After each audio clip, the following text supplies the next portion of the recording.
The probate lawyer closed the file, looked at my parents, and said, "That is the entire estate." That was the moment my mother smiled.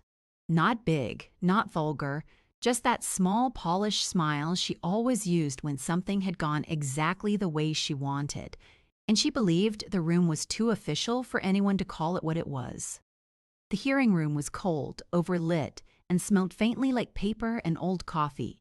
My father sat beside her with both hands folded over the table, already relaxed. Their lawyer had a neat black folder in front of him, every page tabbed, every answer ready. Across from them sat me, with my grandfather's old canvas overnight bag at my feet, and 2 years of unpaid assumptions finally turning into facts in front of my face. House, truck, land, workshop equipment, savings. Then the lawyer had read it all out in the same smooth administrative tone people use when they want theft to sound like process. My grandfather's main house on Willow Creek Road went to my parents through the residuary estate. The truck, the Southfield, the equipment, the checking account, the farm tools, the saleable timber rights, even the old gun cabinet, which my father had been talking about like it was his birthright before Grandpa's body was cold. Every line ended in the same place, them. Then the lawyer turned the page and said, almost as an afterthought, "A detached recreational structure on non-income acreage, known informally as the West Cabin, is conveyed separately to granddaughter Eliza Mercer." My mother actually laughed under her breath. The West Cabin, that was what I got. On a rotting one-room structure 12 minutes off the highway, past a washed-out cattle gate and a stand of cedar trees. No plumbing, no proper heat, half the window frames warped, rust on the hinges. Grandpa used it for hunting season, then for quiet, which in his language usually meant wanting a place far enough away that nobody could ask him for signatures. My father called it useless. My mother called it sentimental. Their lawyer called it a specific devise of little market consequence. I called it the only thing they hadn't fought me for. When the hearing ended, my mother stood first. "Well," she said, adjusting her sleeve, "I hope now you can finally move on. Move on." As if I had been clinging to grief for attention instead of watching my family strip my grandfather down to inventory. My father picked up the truck keys their lawyer had set beside the file and slipped them into his pocket without looking at me. "It's all legal, Eliza. Don't start building conspiracies because you're disappointed." Disappointed? That was the family word for being erased cleanly in public? Their lawyer handed me one envelope from the probate stack. Inside was the cabin deed, a county parcel map, and one ring of keys attached to a rusted brass tag. No letter, no note, no explanation, just the cabin. My mother glanced at the key ring and smiled again. "He always knew you liked old things." I looked at her and said nothing, because if I had spoken in that moment, it would have sounded like grief and rage and humiliation all reaching the door at once. And I had already learned something important in that room. They expected emotion, that they were prepared for sadness, prepared for accusation, prepared for me to sound unstable, bitter, blindsided. What they were not prepared for was silence. So I picked up my bag, the deed, the rusted key, and walked out of probate with less than my grandfather had once tipped, waiters at Christmas. 2 bags, 1 rusted key, 1 cabin, no one else wanted. I drove there that same afternoon because I had nowhere else to take the truth. The lock stuck twice before the key finally turned. The place smelled like cedar dust, cold stone, and old canvas. There was a cast iron stove in the corner, a narrow bed frame, 1 cracked enamel sink with no running water, and my grandfather's workbench under the window. A faded landscape painting hung crooked over the back wall. On the shelf beside the stove sat 3 tins of nails, a lantern, and a box of matches that had probably been there since Clinton was president. It was worse than I remembered and somehow better because it was honest. The cabin did not pretend to love me while reaching into my pocket. That first night, I slept in my coat under 2 army blankets and woke up at dawn with my teeth hurting from the cold. On the second day, I cleaned mouse droppings out of the cupboard and found a set of coffee mugs wrapped in newspaper. On the third, I drove into town for lamp oil, canned soup, and a battery radio. On the 4th, I found Grandpa's old thermos under the bed. On the 5th, I noticed one wall sounded slightly hollow when the wind hit it from the west. On the 6th night, rain started after midnight and kept coming. I couldn't sleep, so I got up, lit the lantern, and began straightening the back wall. And the painting above the bed had bothered me since I arrived. It hung wrong, not just crooked, wrong. Too low on one side, as if somebody had taken it down once and rushed it back into place. I lifted it off the hook. Behind it was a shallow recess cut into the wall studs. Inside sat a sealed envelope, thick cream paper, my grandfather's handwriting across the front, my name, and beneath it one sentence: "Open this after they think they've won." I didn't open the envelope right away. That was the first smart thing I did all week. I sat down on the edge of the bed with the lantern between my knees and looked at my grandfather's handwriting until my hands stopped shaking enough to break the seal cleanly. Inside was a 4-page letter, one folded survey map, and a smaller key taped to an index card. The card had only 3 words on it. Not the cabin. I unfolded the letter. "Eliza, if you are reading this after Daniel and Margaret walked out of probate smiling, then the hearing went exactly the way I expected. Let them have the loud things, the house, the truck, the fields they know how to brag about, the tools they will sell too quickly, the land they think they understand because they can point at it from the road. The cabin was never the gift. It was the cover." Now I read that line twice. Then I kept going. 3 years ago, after your father started talking like my death was a scheduling issue, I moved the only thing that mattered out of probate. I did it quietly because quiet paper lasts longer than family promises. Do not call them. Do not call the lawyer who closed the file. Do not tell anyone what you find until you have the whole packet in front of you. Lift the stoveplate. Take the tin box. Use the smaller key at First County Bank, Box 214. Bring the trust certificate and the Ridge survey with you. Trust certificate. My pulse changed. Not fear now, recognition. Because my grandfather never used legal words loosely. If he wrote trust certificate, there was a trust certificate. If he wrote survey, there was something on that land the probate lawyer had not read because it had never belonged in the file. I set the letter down, crossed to the cast iron stove, and lifted the loose plate on the right side. Beneath it sat a black metal tin. Inside were 6 documents, 2 keys, and a plastic sleeve containing a survey map bigger than my torso. The first paper was exactly what the letter said it would be. Certificate of Trust, E. Mercer Ridge Land Trust. Trustee during life, Harold Mercer. Successor beneficiary upon death, Eliza Mercer. Trust property, West Cabin Tract and reserved appurtenant rights as described in Schedule A. Schedule A was behind it. I read the first line and stopped breathing for a second. The West Cabin Tract was not 5 useless acres around a rotting hunting shack. It was 68 acres. 68. The cabin sat on the least important part of it.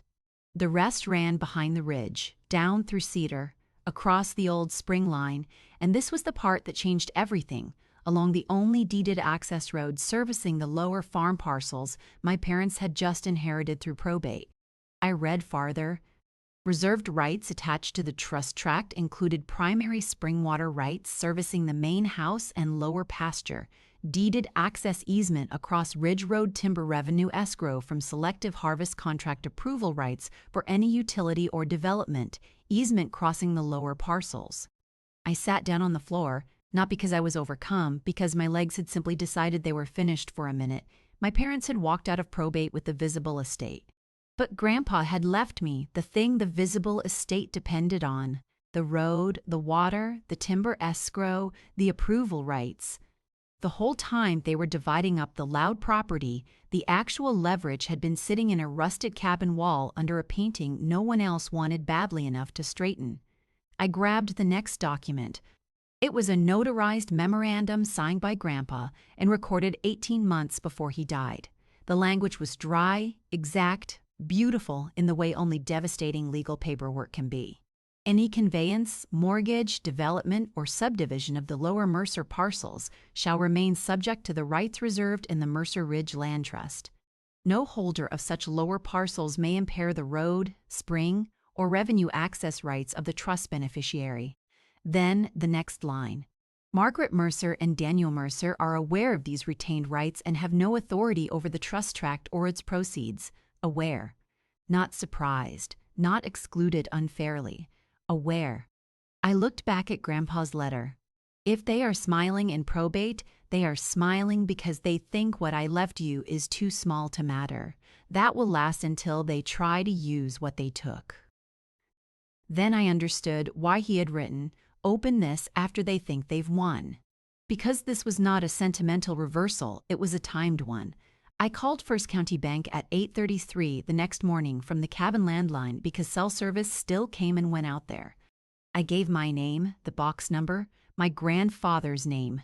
The woman on the other end went just a moment too long. Then she said, "Ms. Mercer, were you told to call us after probate?" I tightened my grip on the receiver. Yes. Another pause. Keyboard sounds. Then very carefully, "You'll need identification and the trust certificate." "And Ms. Mercer?" "Yes." There's also a notice in the file that any inquiry from Daniel or Margaret Mercer is to be documented but not discussed. I looked down at the trust paper spread across Grandpa's table. He hadn't just hidden something from them, he'd expected them to come looking. I drove into town with the letter, the trust certificate, the survey, and the smaller key in my bag. When I walked into First County Bank, the woman at the desk asked my name, checked the screen, and her whole expression changed. Not warm, not neutral, prepared. She stood up and said, "Ms. Mercer, the estate packet in box 214 includes a current trust asset summary." I followed her toward the back. Then she added without looking at me, "And before we open it, you should know the value listed there is larger than the probate estate that was read yesterday." The woman from the bank took me into a private room, checked my ID twice, and set box 214 on the table between us. It was smaller than I expected. That was the first surprise. The second was how little of it was sentimental. No watch, no folded photographs, no old war medals wrapped in cloth. Just documents. A thick trust binder, 2 sealed envelopes, a current asset summary on bank letterhead, a cashier's envelope marked Timber Escrow, and 1 handwritten note clipped to the front in Grandpa's blocky hand. "Read the summary before the letters. The number matters." So I did. At the top of the asset sheet was the name I had already seen in the cabin. Mercer Ridge Land Trust. Below it, Ridge Tract and Cabin Parcel. With 68 acres, springwater rights servicing the Lower Mercer parcels, deeded access road and maintenance rights across Ridge Road timber, escrow reserve, development consent rights affecting utility and easement approvals, option agreement held in trust review file. Then my eyes dropped to the valuation column. I read it once, then again. The current trust value was listed at $1,482,600. I sat back in the chair. Not because I was emotional, because the number did not fit the version of reality I had walked out of probate carrying. My parents had fought each other raw over Grandpa's house, truck, land, and tools. Grandpa had left me something worth more than all of it put together, and it got worse for them on the next page. The option agreement was not theoretical. It was active. 9 months before he died, Grandpa had signed an option with the County Water Authority. They wanted the spring corridor, the ridge access strip, and controlled easement rights for a protected water project. The trust could either keep the land and collect annual licensing payments or exercise a sale option within 180 days of the successor beneficiary accepting control. Option exercise value, $1,100,000 separate from the timber escrow. I stared at the figure until the number stopped feeling abstract. Grandpa had not left me a sad little cabin. He'd left me the ridge, the road, the spring, the option, the timber money, and the rights every lower parcel depended on. Then I opened the first sealed envelope. Inside were copies of certified letters, 3 of them, 1 to my father, 1 to my mother, 1 to the probate attorney. Mean all sent 18 months before Grandpa died. Each one acknowledged the Mercer Ridge Land Trust, the exclusion of the trust assets from probate, and the retained rights burdening the lower parcels. Each one warned that any attempt to treat the lower estate as unburdened or complete, without reference to the trust, would be false. At the bottom of my father's receipt was his signature. He had known, not guessed, not suspected, not learned too late after probate. Known. The second sealed envelope held Grandpa's last note. Eliza, if Daniel smiles at probate, it is because he thinks loud property is the same as real control. He will learn. Do not rush to confront them. Let them use what they won. They will discover the shape of the trap when they try to sell, borrow, divide, or improve what they took. Then take the meeting with Ms. Vance, and she will have the rest. The bankwoman knocked once and asked if I wanted the trust attorney called. I said, yes. Margot Vance arrived 40 minutes later with a legal pad, a file tube, and the face of a woman who had been waiting months for the right person to finally show up. She sat across from me, opened the trust binder, and went straight to the part that mattered. Your grandfather expected this, she said. He did not expect your parents to respect the trust. He expected them to ignore it until they hit the first wall. What wall? She slid the survey across the table, the ridge tract wrapped behind the cabin. Yes, but it also held the only deeded service road wide enough for equipment access to the lower south field. The spring line fed the main house and lower trough system. And the utility consent language meant no development, refinancing, major easement work, or parcel split could go through cleanly without trust beneficiary sign-off. The probate estate your parents took, she said, tapping the lower map, is visible land. This trust is functional land. That line stayed with me. Visible land, functional land. Then she handed me a copy of the title memo her office had received that morning. My parents had already triggered the first wall. At 8:26 a.m., before I even opened Box 214, my father had contacted a lender about using the main house and south field as collateral for a restructuring loan. The lender's title review found the trust burden immediately. Water rights, access dependency, and recorded consent limitations. The loan was paused. A notice went to their attorney. At 9:14, and a buyer's agent for part of the timber parcel requested an updated commitment. Also paused. At 10:02, my parents' lawyer called Margot Vance asking whether the trust rights were really enforceable. She gave me the note. Her answer had been one sentence long. They are the only enforceable part left. I laughed then, not loudly, just once, because the timing was too exact not to admire. My parents had walked out of probate believing they had won everything. They had not even made it to lunch before the estate began collapsing under the part Grandpa left me.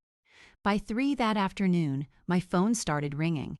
My mother first, then my father, then the probate lawyer, then my father again.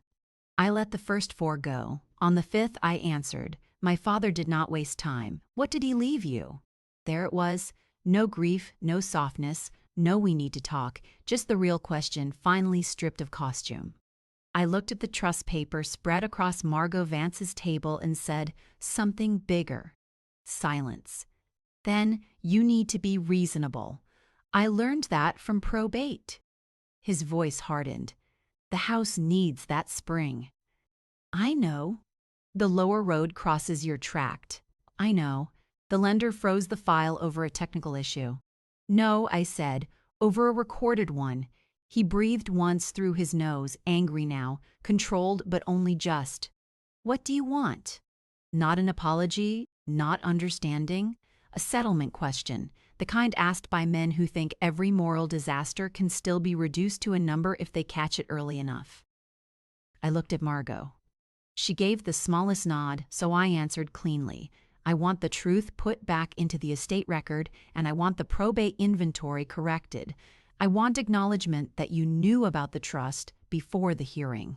I want every attempt to use the lower parcels without trust disclosure withdrawn, and I want all contact to counsel. He said my name the way he used to when I was a child and had embarrassed him in front of guests. I hung up before he finished it. 3 weeks later, the probate inventory was amended. The house, truck, and lower parcels stayed with my parents under the estate, but every useful part of those assets had to be disclosed as burdened by the Mercer Ridge Land Trust. Their refinancing died. The timber buyer walked. The lawyer who had closed the file and said, "That is the entire estate," filed a supplemental correction acknowledging it wasn't, and my parents stopped telling people Grandpa had made everything simple. Margot's office made sure of that. I did not exercise the county sale option right away. That surprised everyone except Grandpa, who probably counted on it. I kept the cabin. I kept the ridge. I kept the road and the spring and the right to decide what crossed that land. And 6 months later, when I was ready, I negotiated the option myself on terms better than the original number in the file. That was the real inheritance. Not the money, though there was more than enough of that. Control. My parents took everything Grandpa owned at probate. They walked out with a loud estate. I walked out with 2 bags, 1 rusted key, an old cabin, and the only part of his world that still made the rest of it work. Would you have opened the envelope the first night or waited until daylight?